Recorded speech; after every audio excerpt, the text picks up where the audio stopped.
Depuis 1992, l'association La Boîte aux Lettres se donne cette vocation de répondre aux besoins d'un public en difficulté. Dans le cadre d'un partenariat que nous avons à la fois avec des personnes qui nous font confiance, que ce soit la Poste, que ce soit des entreprises, nous intervenons pour apporter au public d'être capable d'être autonome par rapport à écrire, compter et lire. Le mardi, c'est bon, tu as juste le matin. Donc, du 8 au 19. Donc là,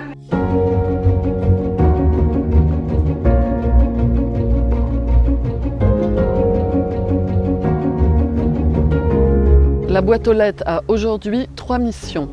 La première, c'est d'accueillir en formation des personnes qui ont été scolarisées en langue française et qui ont quitté l'école sans totalement maîtriser les compétences de base autour de la lecture, de l'écriture et du calcul. Deuxième mission, l'apprentissage du français comme une langue étrangère pour des personnes qui vivent sur notre territoire et pour qui le français n'est pas la langue maternelle. C'est ce qu'on appelle le français langue étrangère. Troisième mission, plus récente pour nous, l'accès au numérique pour tous.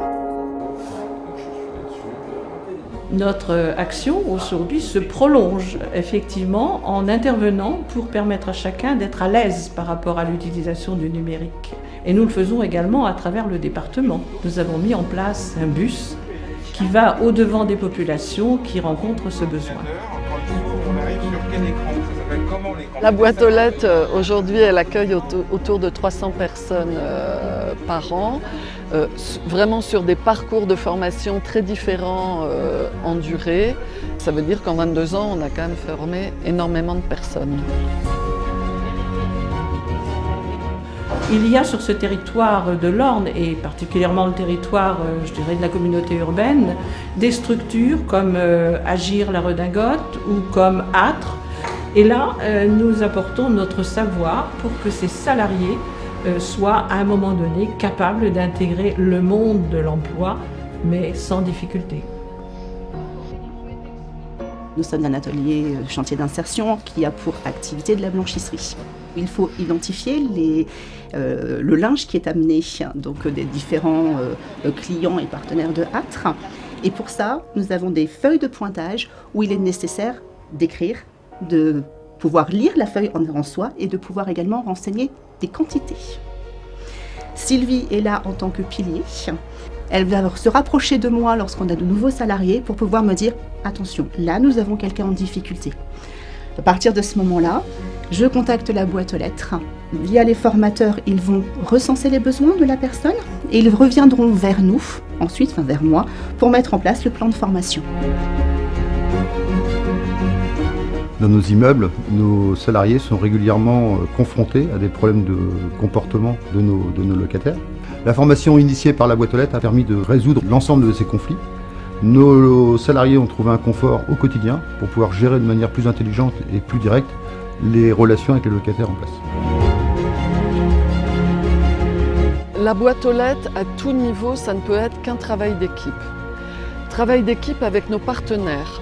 Ils sont vraiment là pour orienter vers nous les personnes qui ont besoin de nos services. C'est aussi un travail d'équipe en ce qui concerne la formation entre d'une part l'équipe de professionnels, mais aussi un réseau de bénévoles. On a aujourd'hui 25 bénévoles qui accompagnent le travail. Ça c'est et ça c'est est. Moi, pour ma part, je suis bénévole dans les ateliers informatiques depuis 2012. Donc j'interviens avec un formateur, donc je l'assiste et puis individuellement je vais vers les gens qui ont plus de difficultés. Ça me paraît important d'aider des gens quand on sait que le savoir c'est un passeport, c'est le passeport de la réussite. Sans savoir, on ne fait pas grand-chose. C'est pour l'emploi qui m'a proposé de venir à la boîte aux lettres pour améliorer le français.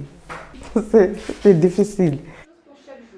On va travailler de façon différente, on va toujours travailler la lecture, l'écriture, les mathématiques, le numérique, mais en essayant d'avoir des supports beaucoup plus quotidiens.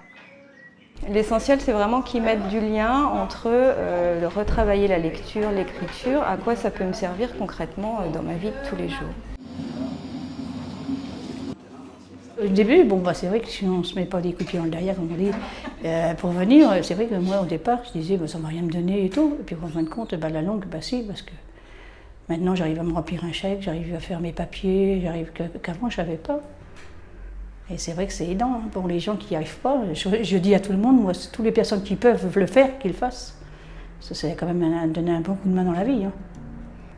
Parce que d'être obligé de demander à quelqu'un de faire un chèque ou de faire ci à ma place et tout, c'était dur.